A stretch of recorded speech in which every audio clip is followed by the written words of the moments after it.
مکہ میں آباد ہوئے اور اسحاق علیہ السلام فلسطین میں، بیت المقدس پھر بعد میں آباد ہوا شام میں، ارض شام. تو آگے پھر اسحاق علیہ السلام کی اولاد میں پیغمبر پیدا ہوئے ہیں، اسماعیل علیہ السلام، کیا ہو گیا مجھے یار، یعقوب علیہ السلام جن کا نام تھا اسرائیل لقب. پھر ان کے بیٹے تھے یوسف علیہ السلام جو مصر میں تھے، واقعہ بتائیں، مصر چلے گئے تھے، بادشاہ بن گئے تھے. پھر آگے مصر میں ہوتے ہوتے ہوتے ہوتے بنی اسرائیل پر فرعون غالب آ گیا. مصر کے بادشاہ کو فرعون کہا جاتا تھا، جو بھی ہوتا تھا بادشاہ، اس لیے بہت سارے فرعون گزرے ہیں. لیکن قرآن نے جس کا واقعہ بیان کیا یہ وہ فرعون تھا جو بنی اسرائیل کو جس نے غلام بنا لیا تھا اور بہت طاقتور بادشاہ تھا. یہ چونکہ یہ واقعہ جب تک پیغمبروں کا پورا سلسلہ معلوم نہیں ہوگا نا تو بات سمجھ میں نہیں آئے گی.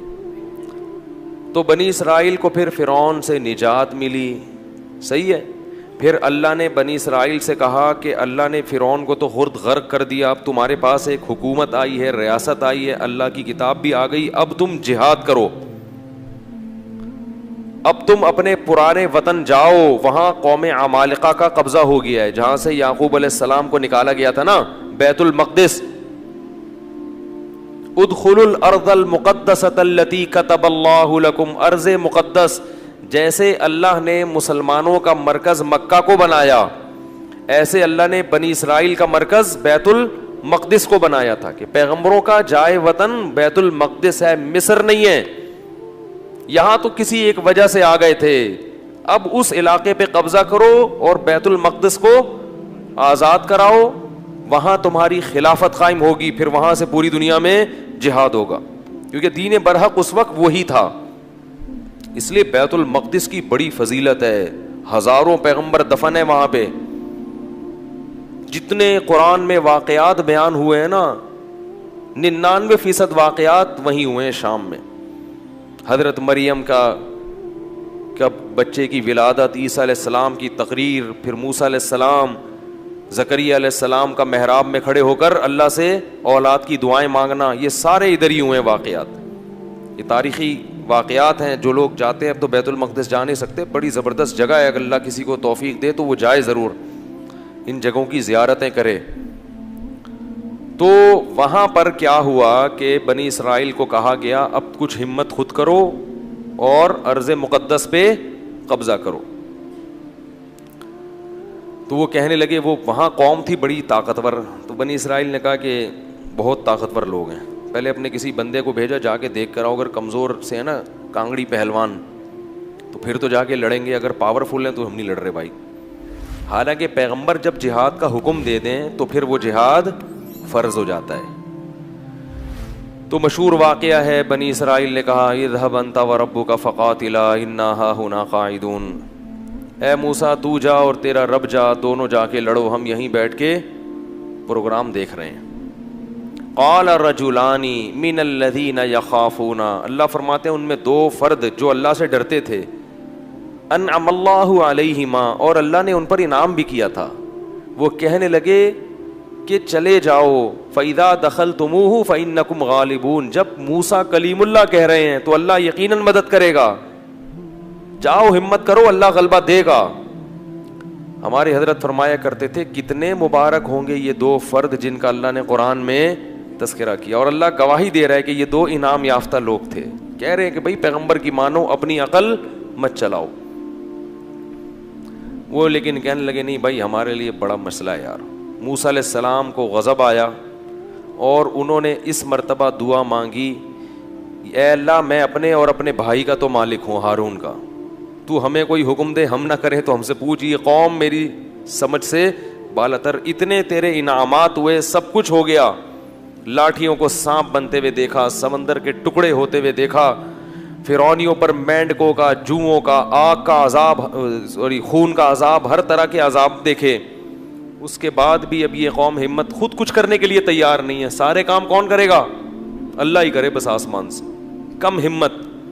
تو ففرق بینی و بین القوم الفاسقین، میرے اور اس فاسق قوم کے درمیان اب جدائی ڈال دے، میں نہیں رہ سکتا ان کے ساتھ. بہرحال کچھ عرصہ موسیٰ علیہ الصلوۃ والسلام رہے وادی تیہ میں اس قوم کے ساتھ. اللہ نے کہا کہ اب یہ 40 سال تک یہ علاقہ فتح نہیں ہوگا, 40 سال تک نا یہ میدان میں گھومتے رہیں گے بس. تو وہیں موسیٰ علیہ السلام کا پھر انتقال ہو گیا اور آپ دنیا سے چلے گئے. پھر موسیٰ علیہ السلام کے بعد پھر دوسرے پیغمبر آئے اور ان پیغمبر نے بنی اسرائیل کو پھر حکم دیا. بنی اسرائیل خود کہنے لگے کہ ہمیں آپ جہاد کا حکم کیوں نہیں دیتے ہیں بھائی, ہم بھی کچھ علاقہ فتح کریں ٹھیک ہے, اور ہمیں ہمارے گھروں سے نکالا گیا اور ظلم کیا گیا. الم تر الی الملأ من بنی اسرائیل من بعد موسیٰ, اللہ فرماتے ہیں موسیٰ کے بعد بنی اسرائیل کی ایک جماعت تھی, کیا تم نے ان کو دیکھا؟ تو اس وقت کے نبی نے ان سے کہا کہ تم سے امید یہ ہے کہ جب تم پر جہاد فرض ہوگا تو تم لڑو گے نہیں, خالی پیلی کی باتیں پھینک رہے ہو. بہت سے لوگ باتوں میں بڑے فنٹر ہوتے ہیں نا, جب کام آئے تو اس لیے اللہ سے عافیت ہی مانگنی چاہیے بھائی. تو انہوں نے کہا نہیں ہم لڑیں گے. تو پھر جب ان پر جہاد فرض ہو گیا, نبی نے, اللہ نے ایک انہی میں سے کسی ایک کو کمانڈر بنایا جس کا نام تھا طالوت. طالوت کو کمانڈر بنایا تو وہ کہنے لگے کہ اب چونکہ لڑنا نہیں تھا نا, بہانے تراشنے لگے, تو کہنے لگے یہ والا کمانڈر ہمیں قبول نہیں ہے, جہاد کے لیے تو ہم تیار ہیں مگر یہ والا کمانڈر نہیں چلے گا کیونکہ یہ غریب ہے. دولت مند آدمی کو ہمیشہ غریب آدمی کی اتباع سے آر محسوس ہوتی ہے. طالوت جو تھے نا وہ غریب تھے اور ان کو پیغمبر نے کیا بنا دیا؟ کمانڈر, اور کہا کہ یہ میں نے اللہ کے حکم سے بنایا ہے لہذا مانو. کہنے لگے انا یکون لہ الملک علینا, یہ کہاں سے امیر ہو گیا بھائی؟ نحن احق بالملک منہ, ہم زیادہ حقدار ہیں, ہم میں سے کسی کو بناؤ, ہم میں جو ہے نا بڑے بڑے قوم کے سردار. تو نبی نے کہا کہ نہیں, یہ سلیکشن اللہ کی طرف سے ہے.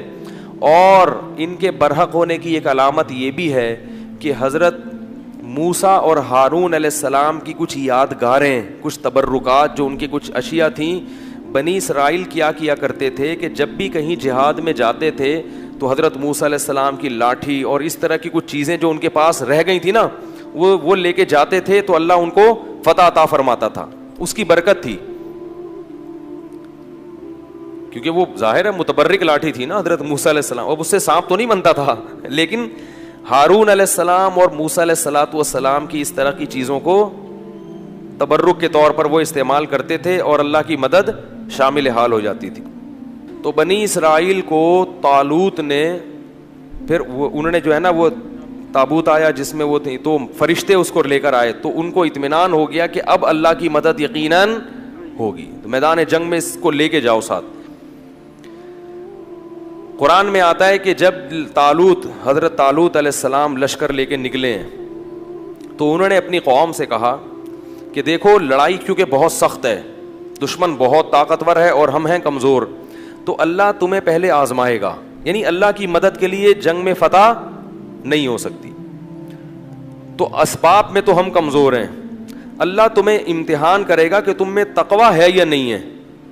اس امتحان میں کامیاب ہو گئے تو جو کامیاب ہوں گے ان کو تو فتح ملے گی, اور جو اس امتحان میں کامیاب نہیں ہوئے وہ کیا کھائیں گے؟ شکست کھا کے بھاگ جائیں گے, وہ لڑنے کی طاقت نہیں رہے گی. اور وہ امتحان یہ ہے کہ تمہیں پیاس لگے گی مگر نہر میں سے کسی نے پانی, بولو بھائی, نہیں پینا.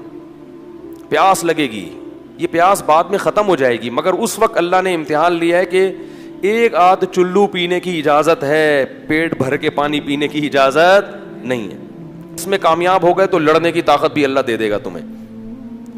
قرآن کہتا ہے جب وہ نہر پار کی ہے نا, فشربوا منہ الا قلیلا منہ, تھوڑے سے لوگ تھے جنہوں نے پانی نہیں پیا, پوری قوم نے پی لیا. اتنی اللہ نے نشانیاں دکھائیں, سب کچھ کیا, مگر پھر بھی کیا کر رہے ہیں؟ پیٹ بھر بھر کے کہہ رہے ہیں دیکھا جائے گا یار, دیکھا جائے گا یار. اس کا نقصان کیا ہوا, اس گناہ کی نحوست کیا ہوئی کہ جب سامنے طاقتور لشکر دیکھا اور اس کا کمانڈر تھا جالوت, جو بڑا پہلوان جالوت تھا, جیم کے ساتھ, بہت طاقتور, بہت پہلوان, اس کو دیکھا, اڑے بھائی اس کا قد دیکھو, اس کی باڈی دیکھو, ہے بھائی لگ رہا ہے کسی جم سے آ رہی ہے, اور یہ لوگ دیکھو اتنا بڑا لشکر. تو جنہوں نے پانی پیا تھا نا وہ کہنے لگے لا طاقت لنا اليوم بجالوت وجنودی, آج ہمارے پاس طاقت نہیں ہے جالوت اور اس کے لشکر سے لڑنے کی, یہ نہیں ہو سکتا بھائی. اس سے پتہ چلتا ہے گناہ کرنے سے ہمتیں پست ہو جاتی ہیں. اللہ کی نافرمانی کرنے سے کیا ہوتا ہے؟ ہمتیں پست, کچھ بھی نہیں کر سکتے دنیا میں.